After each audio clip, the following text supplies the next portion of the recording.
Hello મિત્ર, જય શ્રી કૃષ્ણ. સ્વાગત છે તમારા બધાનું આપણા કિચનમાં. આજે આપણે બનાવશું મુઠિયા ઢોકળા. તો મેં 2 વાટકા જેટલો બાજરાનો લોટ લીધો છે. લીલી મેથી લીધી છે, સુધારી લીધી છે મેથી.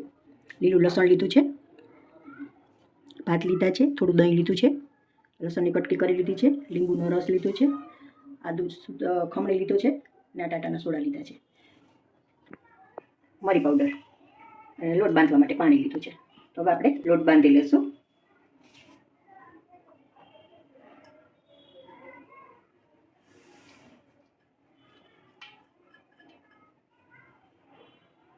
મેથીને બધું આમાં નાખી દઈશું. લીલું લસણ છે. તમે 3 લોટ લઈને પણ બનાવી શકો. હું એક જ લોટ લઉં છું બાજરાનો. ભાત નાખી દઈશું.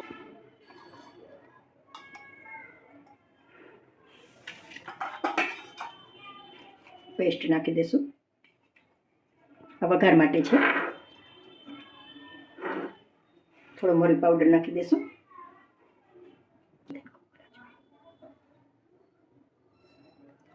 થોડો મરી પાવડર નાખી દઈશું.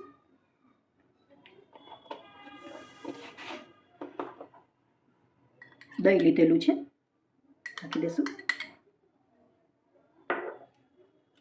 લીંબુનો રસ છે, અડધા લીંબુનો રસ લીધો છે મેં.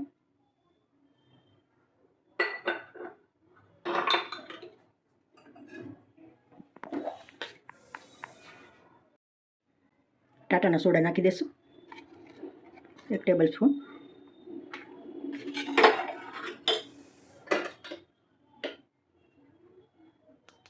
મરચું પાવડર નાખી દઈશું. તીખાશ તમારા ઓછું વધુ કરી શકો છો, તમારે ખવાતું એ પ્રમાણે રાખવું. થોડી હળદર નાખી દઈશું.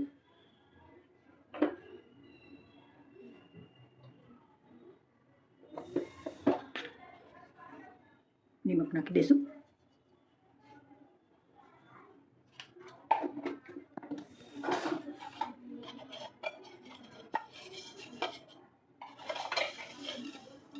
ખાંડ નાખી દઈશું.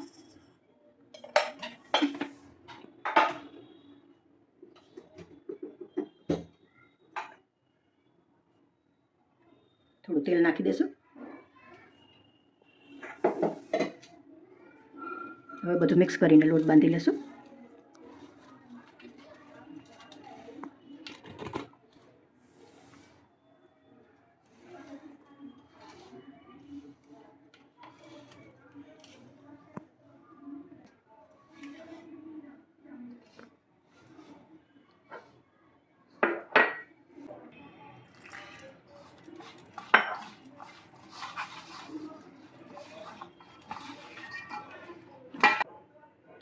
લોટ આપણો તૈયાર છે.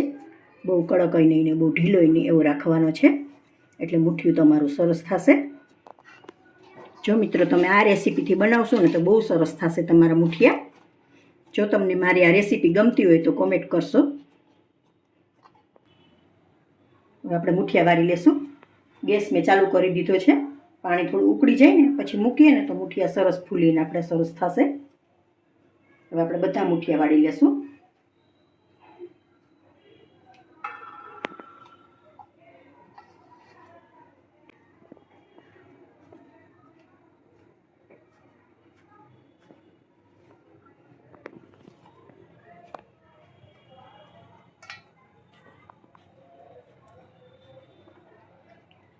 સાઈઝ આવડી નાની વારસો એટલે ફટાફટ ચડી જશે અંદરથી, નહીતર બહુ જાડા અને મોટા વારસો તો કાચા રહેશે. પાણી આપણું થઈ ગયું છે. હવે મુઠિયા બધા રાખી દઈશું.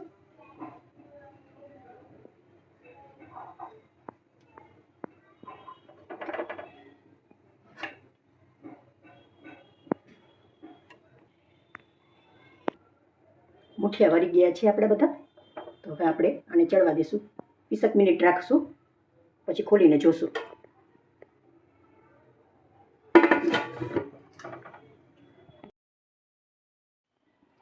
હાલો હવે આપણે ખોલીને જોઈ લેશું.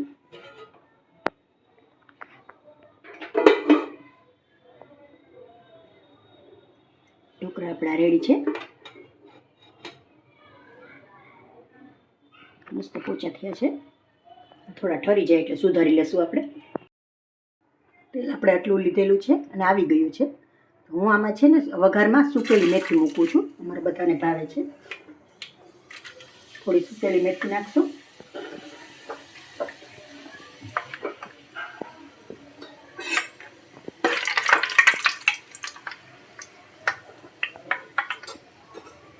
રાઈ નાખી દઈશું.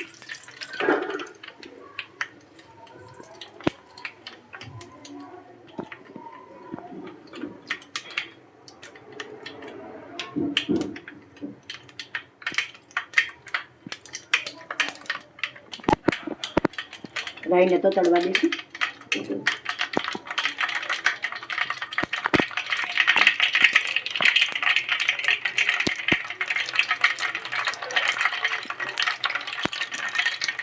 લીલું મરચું મૂકી દઈશું. મરચાંની કટકી નાખી દઈશું. લીલું લસણ નાખી દઈશું. મારે બધાને લસણ ફૂલ ભાવે છે તો હું વધારે નાખું છું, તમે ઓછા વધુ કરી શકો છો.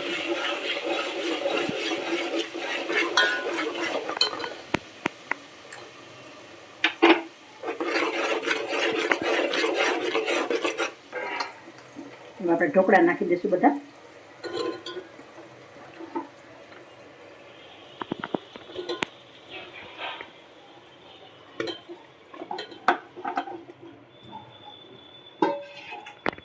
હલાવી લેશું.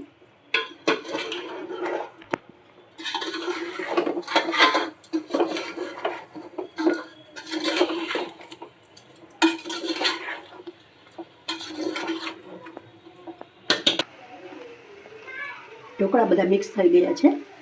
થોડી વાર રાખશું એટલે એકદમ સરસ કડકડિયા થઈ જશે. હલાવી રાખવા એટલે નીચે બેસે નહીં. રેડી છે આપણા ઢોકળા. હવે સર્વ કરી લેશું.